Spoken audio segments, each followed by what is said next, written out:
It is no surprise that globally, the highest rate of unemployment is among those between 17 and 24 years old. No surprise whatsoever. And so the one thing that we are trying to do in addition to getting our young people better prepared and equipped is to provide them seamless bridges to further education. My vision, the government's vision, is for our young people to continue to be involved in some form of further education up until they're around 20 or 21 years of age.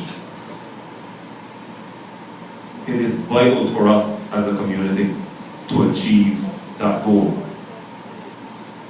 In achieving that goal, we will have lower rates of unemployment, more satisfied people, therefore better and stronger families and better communities. We don't just create better communities by hoping for them and aspiring to them. We do it by meaningfully and strategically working toward them. Young people, for you have made this through this program. You've heard the statistics that Ms. Seymour has read out about how much greater your prospects are for your way forward. But as she rightly said, the most important thing though is about whether this program has changed your lives or not. About whether you see yourselves completely different today than you did 12 weeks ago. About how you are going to take those changes and build upon them for your futures. That ultimately is what's going to define your personal success. And your personal success is going to be defined in large measure,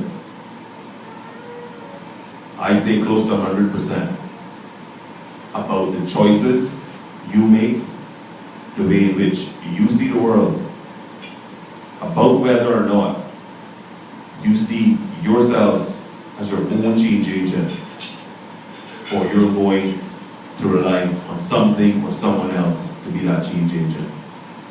I certainly hope that that's where you're at today, seeing yourself as your own change agent, the definer, the author of every single chapter, every single line, every single letter that makes up your individual lives.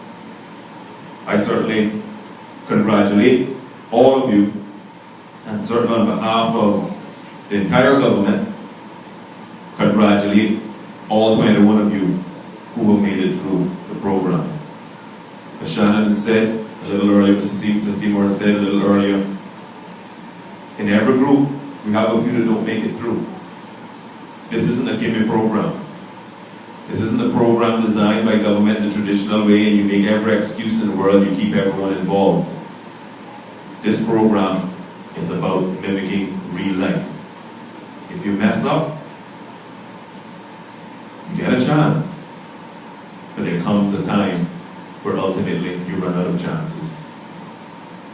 What I'm hoping is that with the contacts we've made and the follow-up, is that for anyone who has not made it through, that they will recognize and see that as that all-important wake-up call. But ultimately, when we were designing this program, I made it very, very clear that Seymour just had to mimic real life. That's why we have a stipend. That's why we have a reward system.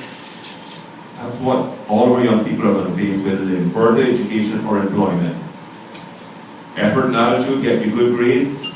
Effort and attitude keep you a job. Effort and attitude are going to get you that raise, going to get you that promotion.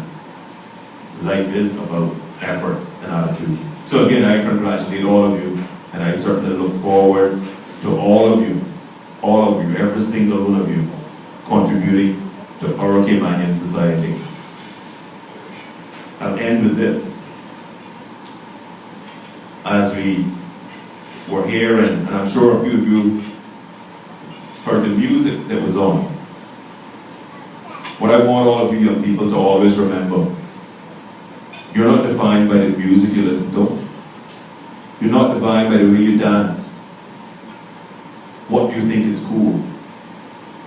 What you're going to be defined as to how in your lives you can separate all of that and clearly recognize that there's a time and a place for everything. And clearly recognize that when at school, when at work, what happens then is very different than when you're in your car or when you're home. And clearly also recognize that unfortunately in this world, people always make judgments. And so every one of you, every one of us, get defined by certain things. And so ensure that everything that happens with you, what I would call publicly, isn't going to cause you any issues. Because as I probably haven't shared in the past with the success, but I know from my own experience as a young man growing up in the early to mid 80s and becoming a teenager, I can remember how everyone looked at myself and all of us boys who used to break dance those days very strangely, awkwardly. We had on our high tops, our fluorescent shoelaces. How we loved our break dancing. But what became very clear to me when I got about 16 or 17 was that I had to put a clear marker between what I liked and what I did personally versus what I liked and did and demonstrated once I was at work or interacting with other people in very different settings. So that's very, very important. I'm sure that you all have been told that time and time again, but just remember that. That will continue to be very, very important to all of you. So again, I just want to congratulate all of you, and I really, really look forward to the rest of what is going to be, obviously, your ceremony. Thank you.